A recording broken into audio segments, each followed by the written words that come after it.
예, 안녕하십니까. 제가 오늘 여기 두물머리 쪽에 정약용 생태공원 쪽에 나왔습니다. 두물머리 여기 보이시는가요? 너무 경치 좋죠. 두물머리 나와서 제가 방송을 녹화를 킬까 말까 했는데 그냥 녹화 방송 해도 되겠다 생각으로 방송을 지금 켰습니다. 제가 어제 원주 갔다 오고 또 원주 제 개인적인 그런 그 정리되지 않은 건들이 있어서 그게 처리를 잘 하고 왔습니다.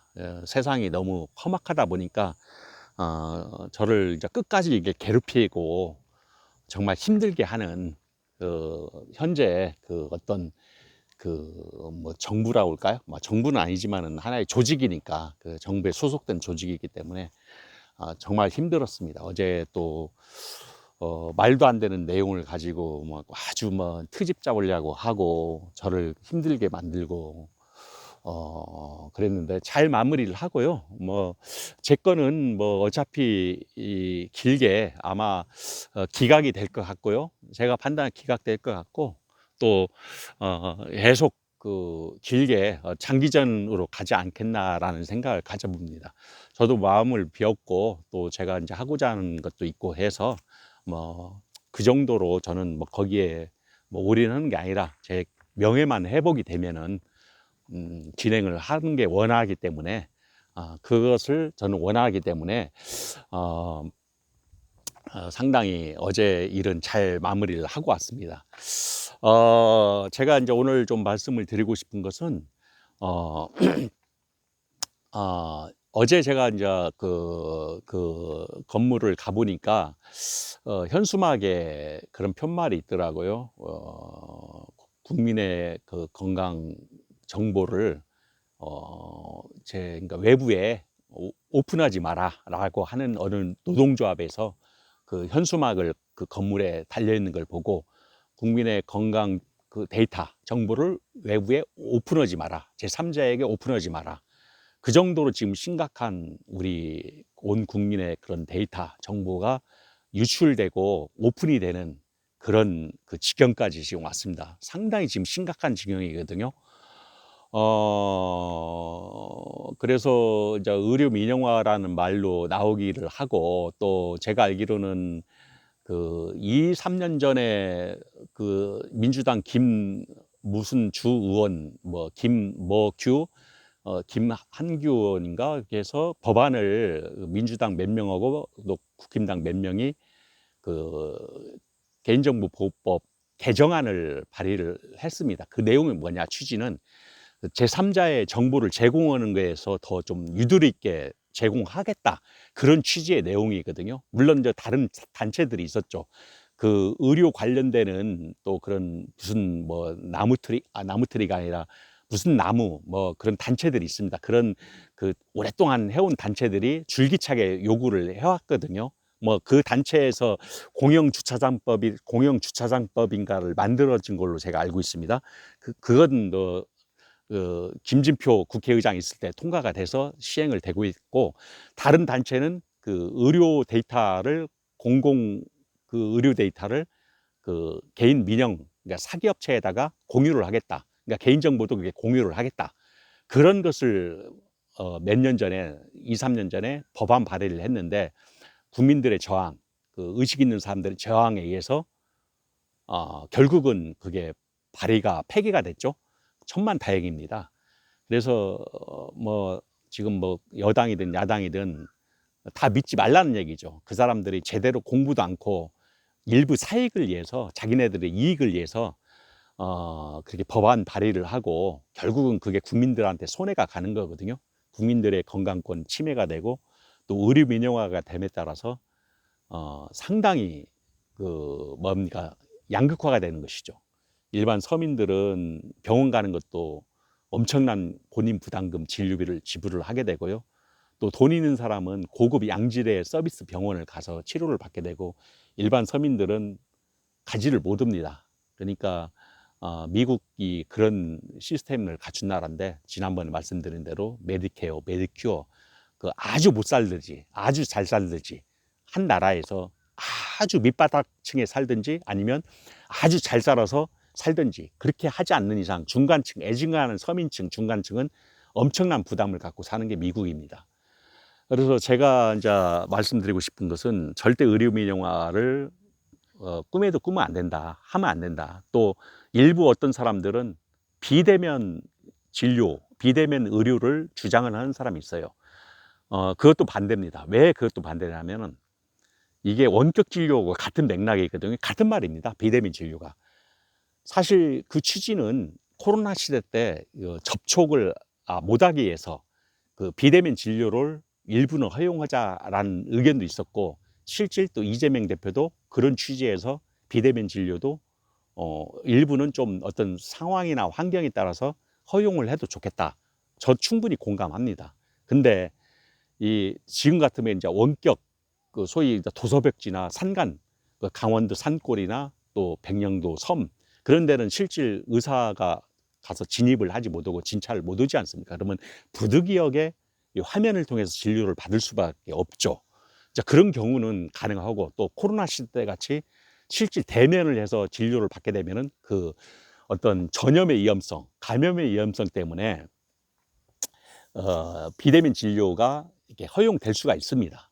그러나 이것을 보편타당하게 보편적으로 누구나 다 뭐 정상적인 그런 환경에서 비대면 진료를 하게 되면은 원격 진료를 하게 되면은 의사들이 일반 환자들은 뭐 감기든 뭐든 뭐 질병의 어떤 난이도에 따라서 그렇게 되는 게 아니라 대부분 좋은 고급 병원, 더 큰 병원, 더 실력 있고 더 능력 있는 병원, 그러니까 대형병으로 쏠리는 현상이 나옵니다. 비대면 진료가 원격 진료가 예약을 해가지고 접촉을 해서 접속을 해서 의사와 줌으로 1대1로 그 상담을 하고 컨설팅을 받고 처방을 받는 거거든요. 그런 시스템을 그 제가 알기로는 뭐 SDS 같은 그런 데서 뭐 구축을 하지 않을까, 그런 계통의 그 어떤 기반을 전산 기반을 메커니즘, 그러니까 플랫폼이죠. 그런 플랫폼을 구축을 해서 뭐 전 국민을 대상으로 했기 때문에 그게 바로 이제 돈방석이 됩니다. 그게 그러면은 그 자기네들끼리 카르텔이 돼서 그런 회사를 운영을 하면은 국가기관의 그 비대면 진료, 원격 진료 시스템은 모든 건 거기서 독차지하게 되고 언젠가는 그것도 상승 비용을 낳게 됩니다. 그리고 모르는 사람들은 그게 편리하지 않냐. 그 단순하게 하나만 알고 둘은 모르는 사람들은 그거 비대면 진료 뭐 병원 안 가고 뭐 간단한 거 뭐 내가 화면으로 처방 받고 뭐 의사 조제 약 먹고 하면 되지 않느냐.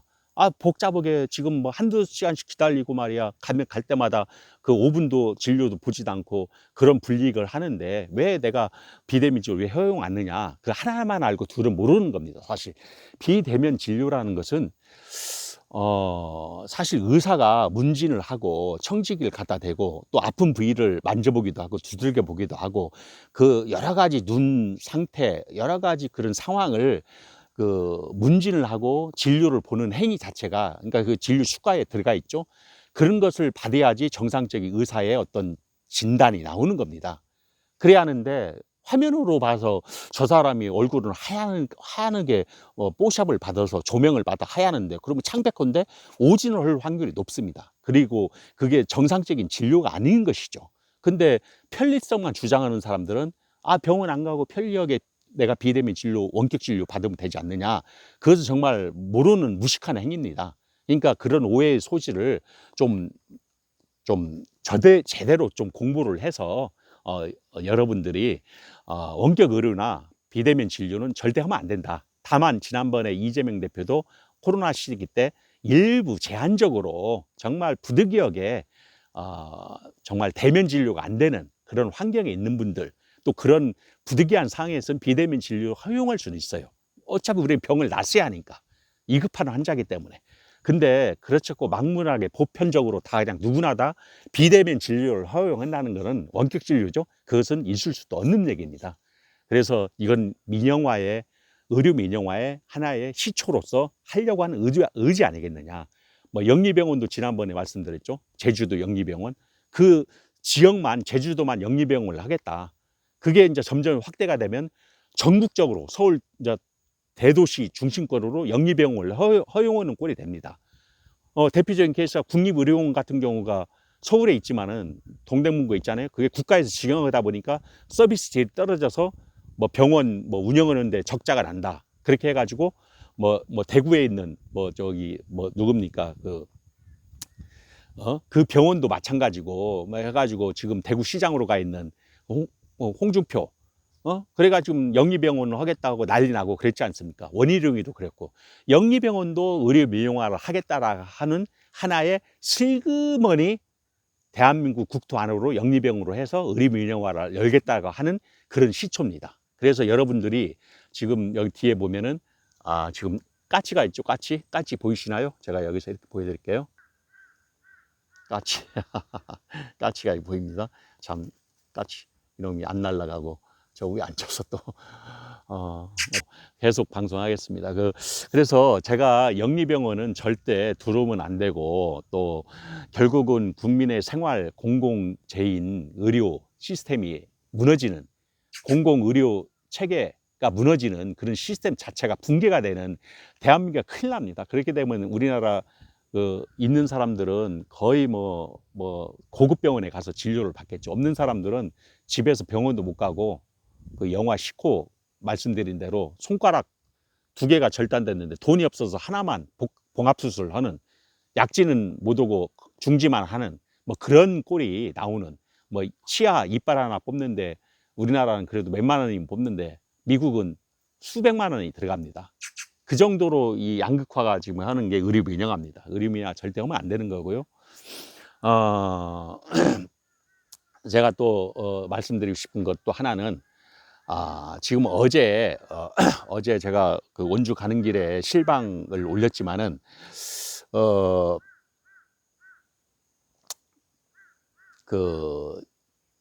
누구면 필립 미국 그 대사가 주한 미국 대사죠. 미국 대사가 오전에 이재명 대표를 민주당을 예방을 하고 접견을 했거든요. 저는 어제도 말씀드린 대로 굉장히 예의주시하게 바라봐야 됩니다. 앞으로 전국이 어떻게 흘러갈지도 봐야 되고요.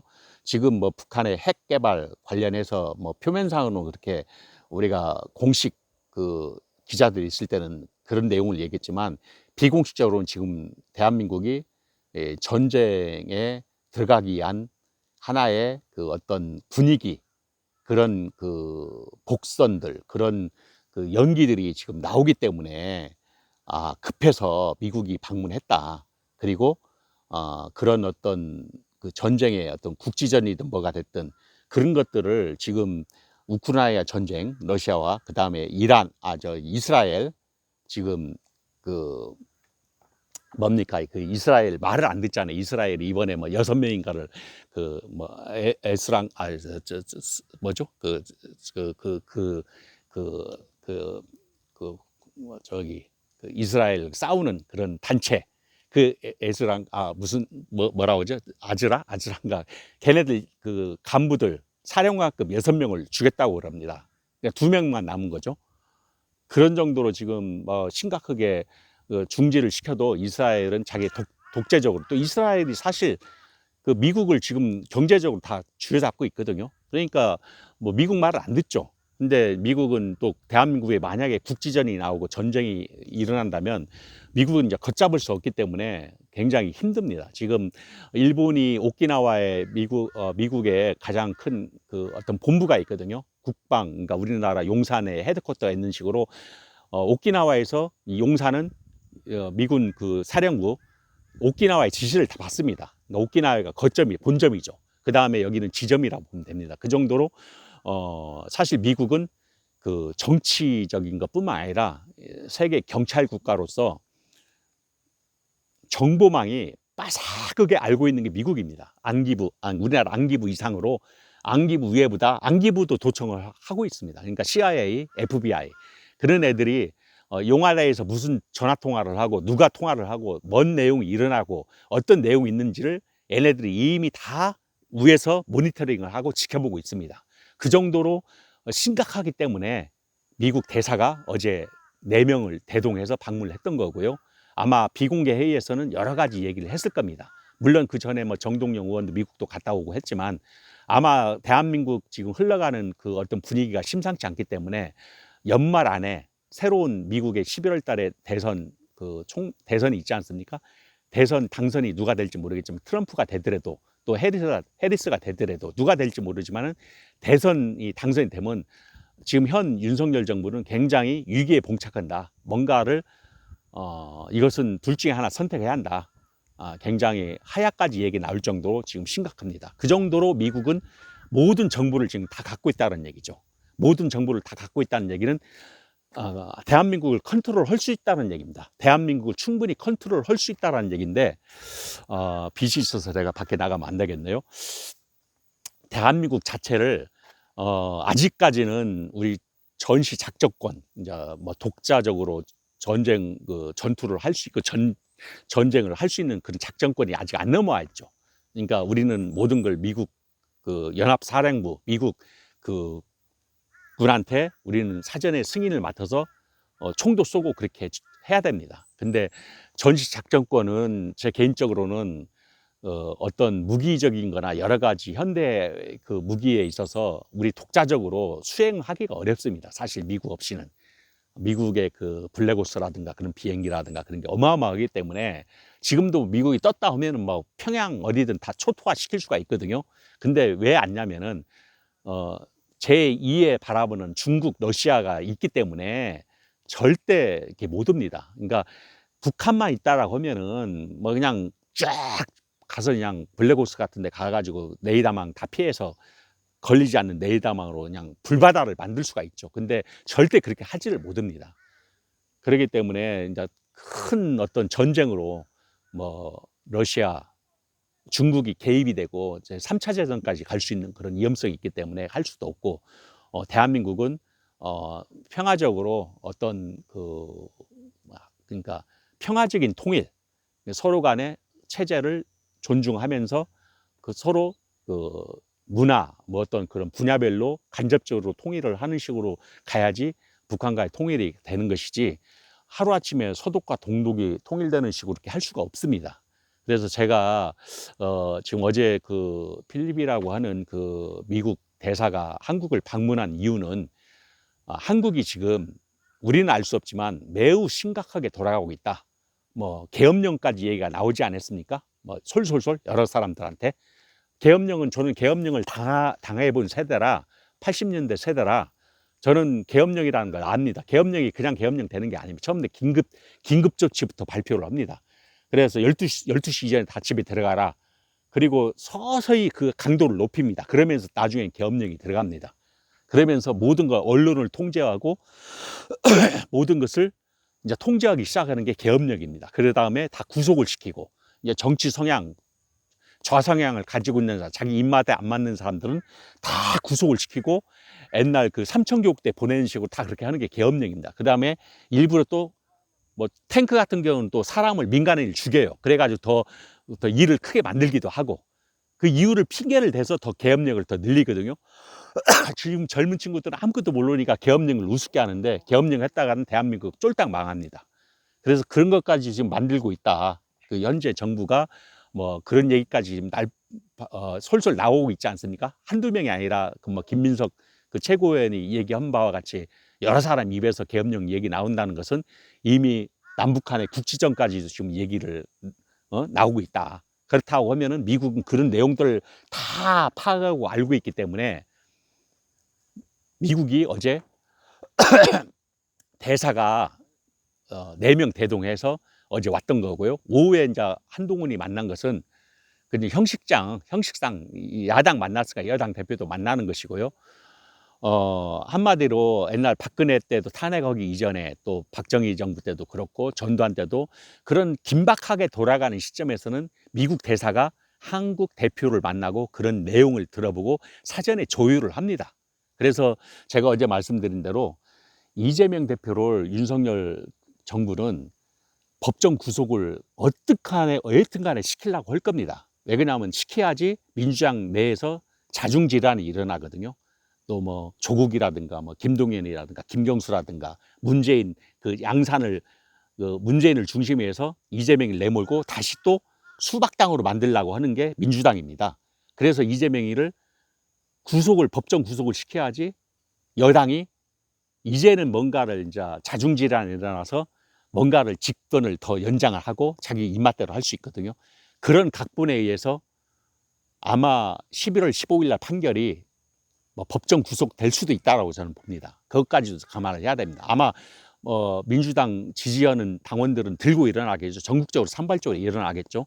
근데 혼란스러우면 또 그 핑계로 지금 의료 민영화, 지금 의료 대란도 그런 거 아닙니까? 국민들 그 병원 가기도 전에 지금 사망하기도 하고 죽기도 하고, 응급실도 못 가가지고 지금 뱅뱅 돌다가 죽기도 하고, 의료 민영화 이렇게 국민들 불만을 해가지고 의료 민영화를 하려고 하는 시도가 그거 아닙니까? 국민들은 안 되겠다, 의사를 더 충원해라, 의사들 파업하지 않는 의사를 충원해라 해가지고 의료 민영화를 하려고 하는 시도가 바로 그겁니다. 제가 오늘 병원에 오전에 어떤 정신과 병원을 제가 갔다 왔는데 의사하고 얘기를 나누는데 200명인가 300명인가를 제한을 했다고 그래요. 의사 단체에서는. 근데도 그걸 정부에서는 인정을 않고 반대를 했대요. 수용을 안 했대요. 그러니까 협상할 의지가 없다는 얘기죠. 결국은 2,000명, 3,000명 그대로 의사 고용을 하겠다. 그러면은 의사들이 펑펑 남아 돌고 의사들이 많으면 국민들은 그게 당장이 좋아질 것 같은데 그것을 민영화로 가겠다는 거예요. 민영화로. 민영화가 알고 계시죠? 민영화는 이익을 추구하는 게 민영화거든요. 개인 사기업체. 그러면은 우리가 건강보험으로 가는 것도 지금 못 가요. 거의 우리 몇만 원이면 진료 받을 수 있는데 감기 하나 받는 거 몇십만 원 들어갑니다. 아까도 제가 말씀드렸지만은 애 출산하는데 아마 한 500 들어갈 거예요. 이빨, 맹장 수술 우리 50만 원이면 하잖아요. 맹장 수술, 충수염 수술은 얼마 들어가는 줄 아세요? 미국은 500 들어가요. 500. 우리나라는 50인데. 그 정도로 의료 민영하면 서민들 죽어 다 빠집니다. 집에서 다 죽어야 됩니다. 그러니까 그런 것을 아시고 지금 심각하게 나라를 어떻게든 간에 정부, 공공기관들 어떻게든 간에 뭐 팔아먹지 않으면 다행이고요. 빨리빨리 지금 자기네들 이너서클 돼가지고 막 어떻게 해체하고 민영화시키고 팔아먹고 또 팔아먹으면서 거기 자기네들도 그 기업을 또 만들거든요. 그 사업장을 만들어서 그걸 또 돈 되는 사업장에 또 가져가고, 심지어 옛날 제가 말씀드린 대로 88 올림픽 도로를 톨게이트를 설치해서 톨비를 받겠다는 거예요. 민영화 시켜가지고 이명박 때. 그러면 일반 서민들은 톨비 내지 못하니까 다 외곽으로 시내 중심으로 서울 시내 중심 얼마나 차가 막힙니까? 지금도 88이나 올림픽 도로가 엄청 밀리고 막히는데 그걸 톨비를 받겠다는 거예요. 이명박 때 그랬어요. 처음에 신문에 나왔습니다. 그러니까 그 정도로 있는 자들이 지금 정치를 운영하려고 하는 그런 자기네들만의 이너서클이 돼서 카르텔이 돼서 한탕주의로 지금 벌어나가는 걸 우리가 눈을 부릅뜨고 지켜봐야 됩니다. 우리들이 문제야. 저도 뭐 나이가 60이 넘었지만은 70 먹은 사람 얼마나 살겠습니까? 10년, 20년 못 살아요.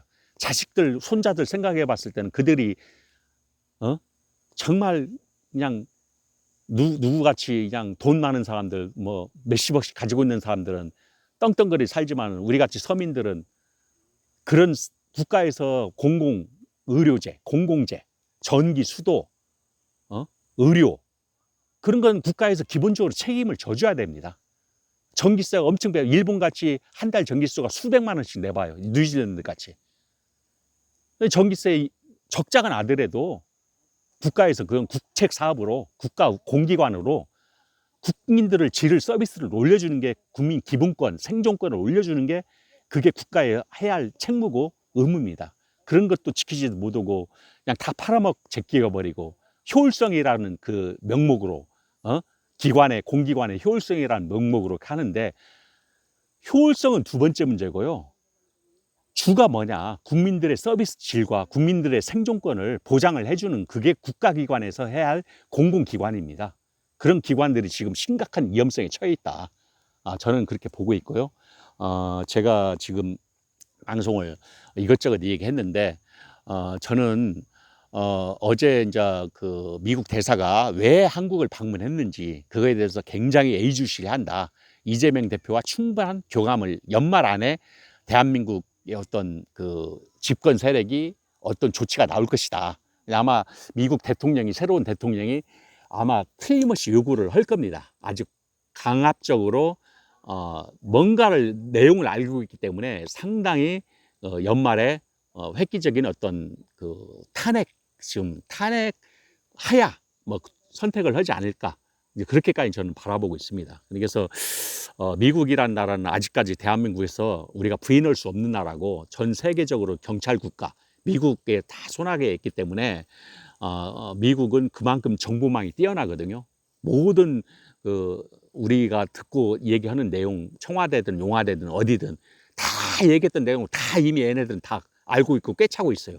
CIA, FBI에서 그런 데서 다 이미 정보국이라는 데서 이미 다 도청을 하고 다 알고 있기 때문에, 그런 어떤 시뮬레이션을 가지고 어제 아젠다를 가지고 이재명 대표를 방문하지 않았나. 그래서 금년 12월이 가장 고비다, 저는 그렇게 바라보고 있습니다. 금년 12월 달까지 우리 배고픈 우리 서민들이 좀 더 용기를 내고 희망 잃지 말고 이렇게 지내길 바라고요. 저도 10월 1일부터 내일 모레죠, 다음 주죠, 새로운 오피스로 제가 입주를 해서, 뭐 제가 넉넉해서가 아니라 제 위에 형님이 사업을 하기 때문에 형님의 어떤 일부도 월세 지원도 받고, 또 제가 유튜브를 또 장비도 그쪽으로 이제 이전을 이제 앞으로 해서, 또 훌륭하신 교수님들 모시고 같이 고정 채널로 해가지고 여러 가지 주제를 컨셉으로 뭐 역사, 종교, 정치, 사회, 이념, 다양한 분야를 우리가 사회적인 이슈를 가지고 유튜브를 통해서 또 전문 그 교수님들을 통해 가지고 우리가 좋은 내용을 서로 공유하고 또 소통하는 시간을 갖고자 합니다. 그래서 제가 오늘 오후에 여기 두물머리, 여기 아주 경치가 너무 좋아요. 지금 저렇게 쭉 보면은 이 호수도 있고 잔잔한 호수, 물가도 나와 가지고 제가 방송을 하는데요. 오늘 여기 오후에 제가 일부러 쉬러 나왔어요. 좀 쉬려고. 어제 너무 힘들었고, 어제 정말 또 다른 제가 전에 이제 공직자였죠. 전에 공직자로서 제가 많이 힘들었고, 또 뭐 저는 이제 인생 다 살았고, 또 뭐 정년을 이제 다 와서 이런 일을 당했기 때문에 저는 뭐 여지 후회는 없습니다. 다만 명예를 회복하고 싶은 것이고요. 또 다른 어떤 정치적인 피해자가 제가 됐던 것이고, 어제도 얘기했지만 이렇게 그만 좀 괴롭혀라, 폐가망신 시키고 또 해고시킨 사람 또 해고시키고, 아무 국가기관에서 다 나를 손을 들어주고 인정을 해줬는데, 유독 이 조직은 왜 나를 끝까지 억지를 써서 해고를 시키고 또 이렇게 괴롭히느냐. 어제도 얼마나 사주를 했는지 외부 위원이 1시간을 저를 똑같은 질문을 계속 하는 거예요. 옛날에 답변했던 내용을. 그러니까 완전 사주 받았죠. 얘는 딱 이미 그림 그려놓고 그냥 각본 짜놓고 얘는 고개를 끄덕거려요. 네, 이거면 다 이치에 맞다고 그래요. 근데 이미 답이 정해진 답을 그려놓고 얘네들은 나를 이렇게 뭐 기각을 100% 시킬 것이다. 저는 그렇게 보고 있습니다. 그래서 오늘 이것저것 얘기를 했습니다. 어제 해고 얘기도 하고, 또 의료 민영화 관련되는 얘기하고, 또 미국 대사가 어제 방문했던 얘기, 무슨 사건이 큰일이 터지면 항상 미국 대사가 이 정당을 방문을 한다. 박근혜 때도 그랬고, 그래서 어제도 범상치 않은 일들이 뭐가 예정돼 있다. 연말까지는 미국 대통령 당선되자마자 뭔가 큰일이 터진다. 아마 소용돌이가 칠 거라고 저는 봅니다. 아니면 그것을 반항해서, 그것을 반대해서 뭐 쿠데타, 아니면 계엄령, 아니면 뭐 국지전, 뭐 그렇게까지 갈 수도 있고요. 그러니까 상당히 지금 위험한 그 환경에 지금 우리는 처해 있다. 저는 그렇게 오늘 와서 녹화를 지금 하고 하는 것이고요. 뭐 다음에 또 제가 좋은 내용으로 얘기를 하고, 사무실에서 제가 장비 여러 가지 또 뭐 그 집기 같은 걸 준비하느라고 그동안에 많이 바빴습니다. 그래서 사무실 8평짜리 좀 얻어가지고 깨끗해요. 사무실 깨끗하고, 뒤에 그 베란다 쪽에 배경도 굉장히 좋아요. 그 녹색으로 덩쿨이 딱 있어가지고 눈도 시야도 너무 편하고, 또 사무실도 작년 말에 현대에서 져가지고 중공돼 가서 괜찮고, 갈매역에 위치하고 있어요. 갈매역에서 10분 거리.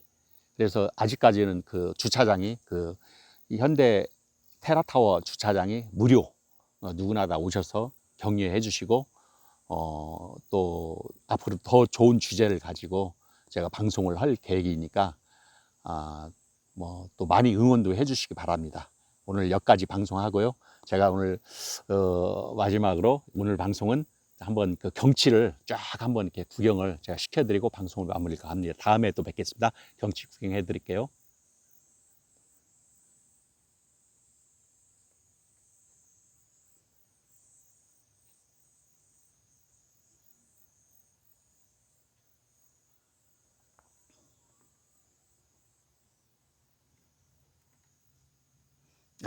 이게 두물머리 너무 좋습니다. 이게 지금 날씨도 시원하고 선선하고요.